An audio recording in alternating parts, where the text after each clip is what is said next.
The video shut off on me, but that's okay because, as you can see, I do have my popcorn ready. Look, it's a big old tub, too. Big tub. This is going to take a minute, folks. Okay? I told everybody, get your popcorn ready. I got mine ready. Carrie Kaufman said, "Oh, get your burnt popcorn ready, Phil."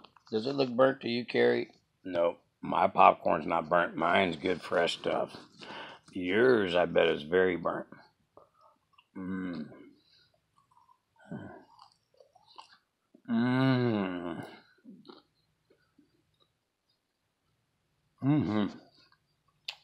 Rosemary Dalton, who can't do anything wrong, but yet hides all these criminals in her groups, and she knows that they're criminals and what they're doing. And she tells me, "Oh, I gotta keep my friends close, my enemies closer." No, you gotta keep your co-conspirators happy. That's what it seems like to me, because you're backing Matt Ewing. Oh, Matt Ewing. Oh, hold on a second. Um. Mmm. Mmm. Mmm. Mmm. Matt Ewing.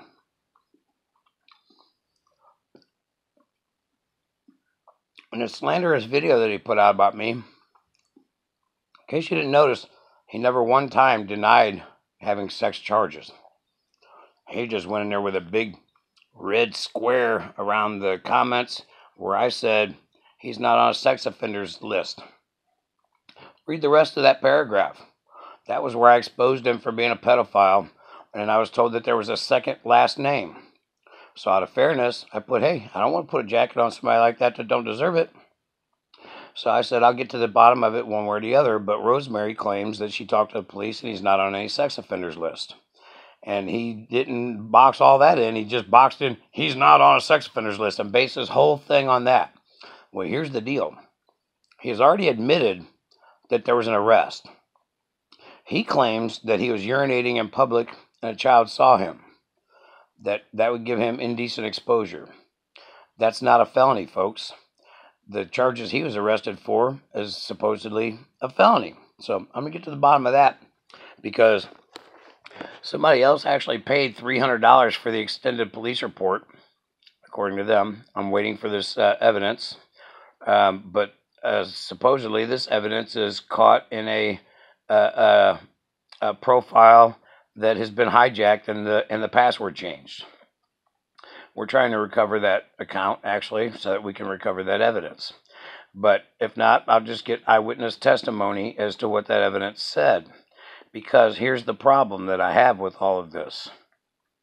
His charges was a felony, not a misdemeanor, okay? I don't know how he weaseled out of the sex offenders list, but this is what the arrest claims, according to my other source that I have. That's why I'm going to do an investigation and make sure that there's not a mistaken identity. But Matt at no time said, I'm innocent of all charges. His claim is, I'm not on a sex offenders list. Just because you weasel through the system doesn't make you innocent, Matt Ewing. Just so you know. I didn't see you deny any of it. But what the new, the $300 police report showed was that he was not indeed urinating in public and a child saw. It claims that he was masturbating in a car, and when a child saw, he refused to stop. That's way, way different. Now, I'm not saying that's accurate or not, because I haven't seen that evidence. I've only heard that claim. And that person will have no choice but to verify the claim, or it'll come back on that person. I don't want to see that happen. That's why we're trying to recover the account that the evidence is in. So, anyway, what validates that in my own mind is Matt stayed at my house for 1 week. A grown man in a house with another grown man, and that's all that was here. And he had to tell me 10 times in 7 days how he was getting ready to go masturbate, or that he did masturbate last night before he went to bed, which is kind of sick. But I told him, you do what you do, and I don't want to fucking hear about it. Why is he obsessed on talking about masturbating to grown men? I don't get that. When he was at Rosemary's house, I was told by somebody besides Rosemary that he did the exact same thing to her. I know firsthand that at Rosemary's house when he was staying there, he's obsessed about the size of her breasts. He's googly, madly in love with her, and she doesn't share the same emotion. However, she's entertained by the attention, I'm sure. I think there's more to it than that. I think that's why she stands behind him, because there's more to it than that. I think he knows about all the crooked shit that she does, and when she brings him down, he's going to bring her down with her. I think it's more like that. And I just kind of showed that this last week. Here's what happened. Rosemary accused me of threatening and forcing and extorting and all of that kind of stuff. No, that's not what happened at all. I just simply tried to warn her so she didn't go down with him. What I told her is Matt Ewing stepped off of a very large cliff that he can't come back from. And if you would like to step off that cliff with him, that's your prerogative. I said, if you want to stick your nose out there and defend him, the people that are going after him will chop it off. I don't want to see that happen either.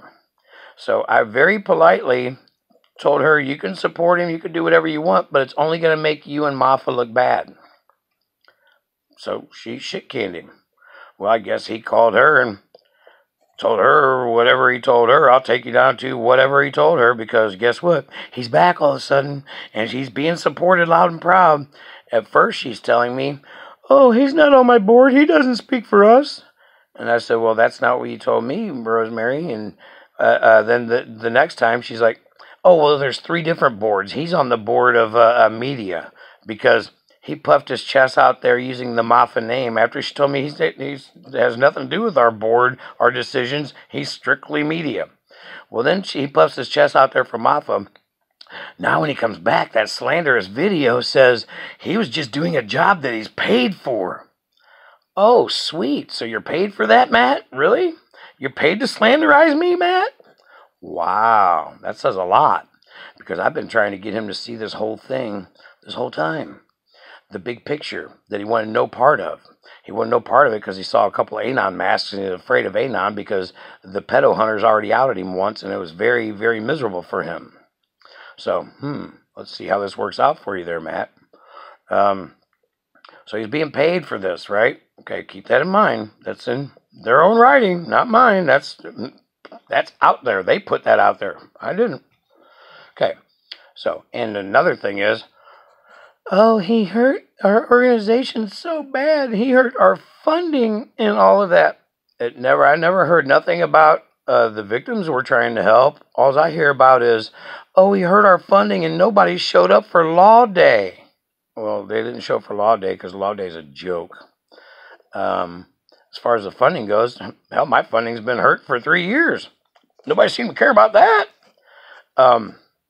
Matt didn't write any articles about that. No, the only article he wrote is the slanderous article about me, so his information didn't get put out there, and the truth is out here, because he knew they was getting ready to pop his pedo stuff up there. So he threw what he already had written, that was when he was trying to bully me out of that apology. That's what got sent out there to get him out from under the bus. That's a bunch of crap, Matt. And then when I told you about the bigger picture, this goes all the way back to Deb Huffman and Kerry Kaufman. You put your blinders on real tight then, and then I find out they're all in Mafa. Wow, that says a lot, Matt. Says a lot about your joke of journalism. Shows a lot about your lack of seeking the truth and giving a crap. It's your own personal agenda. They're trying to use you as a weapon, but it's hilarious to me because they couldn't have picked the very worst person to support. Now get this, folks.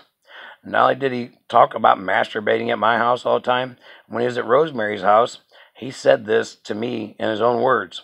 And I repeated it to Rosemary on the phone with her husband sitting right next to her on the couch, and he acknowledged that he knew it too. So she knew it, I knew it, and he knew it. Matt Ewing went to her house. He got himself kicked out of his own family's house because they got tired of his crap. So Rosemary drive down to Oklahoma to be the hero, the savior, and all that. She brings him into his house. His only intention is to break up her marriage with her husband because he doesn't like the way her husband treats her. Oh, really? Your husband works 15, 16 hours a day doing manual labor to fund you, and Matt doesn't like the way he treats you? I'd say that's being treated pretty good, if you ask me. Now, they're saying, oh, he hurt our funding, he hurt our funding. Well, actually, I think that the funding being hurt is all that they care about. Look at the track record for Rosemary Dalton and Matt Ewing. What have they done? I see very little. And Rosemary's not the type to do stuff to help people without patting herself on the back. So I think what we see is what we get. But she's welcome to show anything else. Please produce some victims that you, even in private, you don't have to put them out there in public. Just some names that can be verified. I doubt there is any. There's a lot of victims. I'm sure she could produce a lot of them, me being one of them. So anyway, let's get back to the other people. Deb Huffman, you're a pretty scuzzy person to use your disabilities to get sympathy for people so that they will do your dirt for you. You pretend to be this sweet, innocent person, yet you go out there on Twitter and slam everybody while you're saying, oh, no, we can't do nothing publicly because it makes us look bad. Yeah, she's one of the people that was trying to talk me into not exposing people publicly. I wonder why. She's involved in the crap. Mm. Mm. Mm. Mm. Mm. Mm. Harry Kaufman. You not only use your disabilities to create